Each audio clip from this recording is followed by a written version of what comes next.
my guys, know that they fly, know that they ride or die. I keep boys by my side, CJ Ike, now I gotta roll with ice. Oh, these brothers my guys, know that they fly, know that they ride or die. I keep boys by my side, CJ Ike, now I gotta roll with ice.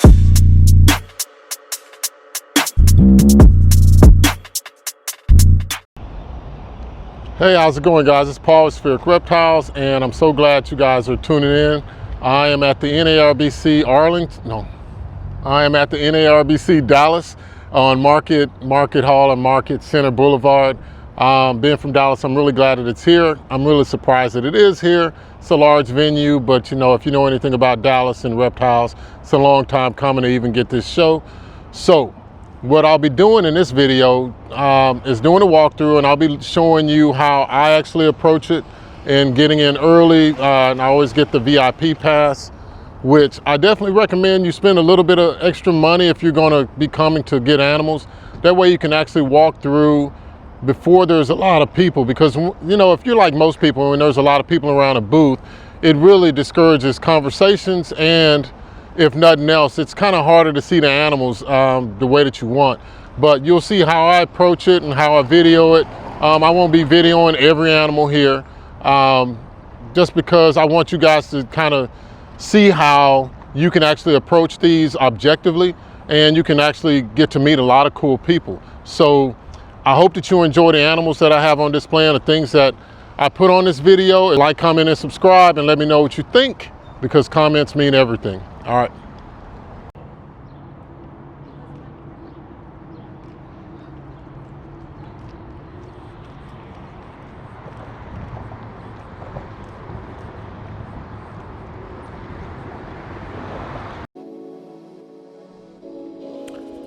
So guys, in walking through, first coming into NARBC, I'll do a pan around, and you can see just how much space there is if you've been to any of the other ones, especially if you've been to Arlington, which is the only NARBC that I've been to. So that's one of the things that I like about getting the VIP pass, is the fact that there's room to move. I'm not really trying to ask a lot of questions at this point. I've already put together a objective plan as to what I will be targeting according to our business plan. So as I go around and I'm shooting things like you see the urban albino booth, I look through there for some snakes, but in particular, you know, this would be something for, I'll let you know, our clown pied project. And I was really trying to see, you know, what deals we could get from the morphs that had been there, from me looking at vendors before. That was Redline, and of course that's Biodude right there. If you're trying to ship, or you know, you got a lot of different options. Redline is one way to ship, and Biodude gives you a lot of bioactive supplies. And here's Morph Market. I just went by there to I ended up going by there later again to see what the pricing would be. And you know, because we're trying to determine where we're going to sell. If you look to the right, you know, there's some more supply things, but in particular, that's one of the things that I like to also use the reptile shows for. I see who the major manufacturers are for all of the reptile equipment, and you know, like, so to the left right there, you got rack systems and things like that. ARS was there. I think they're only there in the spring. I don't think they show up in the fall. But so starting off, I go by the boots, and I kind of look on Morph Market beforehand and see what they have. And this was at Noble Reptiles. They have great hypo stuff. So that right there was a hypo calico that I was looking at, and there's another hypo. So over here, this is a pastel orange dream, yellow belly, desert ghost. And I just really wanted to get a feel from on a video so that I could go back and Lynn and I could talk about what exactly that we're looking at. This right here was at Bob's Balls, and it's a banana yellow belly clown head pied, and I was really interested in that. And so that's one of the tools you can use. I think that one right there was just a banana clown. You can use Morph Market to kind of prep yourself for what you're looking for in your inside of your projects. And you see, of course, these are some more banana projects right here. I think these were a head clown. They were either calico, spot nose, or inchy, or some capacity. So, and that again, goes towards the VIP. So when you pay a little bit more, you can get inside of these reptile venues and shows before a lot of people get there. And as I said before, it's just easier, and it's a little bit less cumbersome to go around people and without having to bother the vendors at that point, or to walk around people who are just looking as well, even though that's what you're doing. So, but pay a little bit more and then you're able to do it. I believe that this was a spot nose banana clown, and so you can just see how pretty they are. But in doing so, I really think that it is the walkthrough. So I think when a lot of people see the reptile walkthroughs, that's what they're doing. They're kind of pricing animals and seeing the different pattern morphs. So over here, like for instance, you got Bob Clark, and I always look towards the future as well. And I know that we have a boa constrictor, and in the future, you know, I don't know if it's the near future, but in the far future, I would want to get a boa constrictor to start breeding to produce those. So I'm just starting to do my homework ahead of time. I don't have it in a business plan or anything like that. But it leads to, you know, you got to look forward in all of your efforts to try to see if your company is going to grow in different directions or not as part of your exit strategy, which is not an exit, but in actuality, it's a way to move on or exit or to do something else. So right here, I'm looking at the Missouri Rattery. Had a chance to talk to them a lot. Look at their prices compared to what I'm currently paying for frozen thaws, because if you're feeding animals, this is another way for you to get the information. And once you shoot the video, you kind of already have it, unless you always have it unless you delete it. So just here, just scanning around again, and I'm just really trying to show how sparse it is in people. Just a very small amount of people here. But all right, so I always like to start with breeder females, right? So I would suggest starting off with a hatchling or juvenile male, unless it's just an animal that you need. But here on this table, they had a lot of variety for breeder females, whether they were pied, clown, or some other incomplete dominant pattern morph. And you can see the prices there. And this vendor even told you that it only feeds on ASF, but for about, what's that, $800 for a leopard clown breeder female, that's pretty cheap, because the way I look at it is you're going to spend a lot of time raising these animals up anyway, and those rats cost, you know, if you live in a city, about $4 a pop to $5 a pop. So, hey guys, I hope that this video is helping you.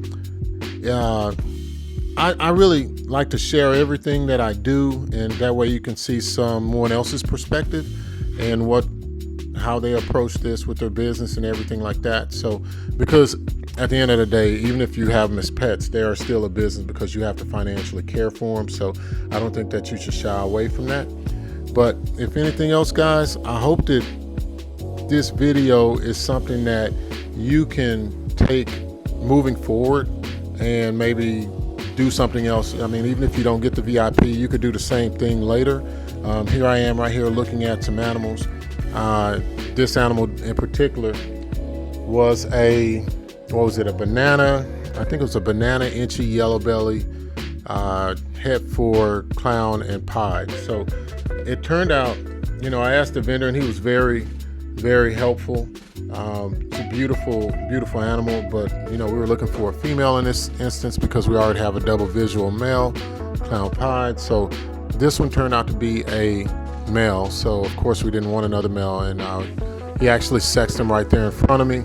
But this is just, and you see the other clowns, the other bananas that are in there inside of the display case. But I mean, this is just, again, one of the things that you can do, and I hate to keep reiterating that point, but just continue to look forward. All right, so if I look at all the other displays and I can see what other vendors are working with, this is the part 2 of it. I can also see if I'm moving in the right direction. So if everyone else is doing something, then I definitely don't want to move the majority of my projects in that direction. Now, if it's something that's really pretty, and for me that does not make something that will not make a brown adult snake, then especially in ball pythons, then I will go that route, you know, maybe a couple of times. I would say about 25%. But if it's something that everybody's doing and you see yourself falling into that same pattern after pattern, I think that's what a lot of the people who go to reptile shows and see a lot of ball pythons, they really can't see the difference between the tables,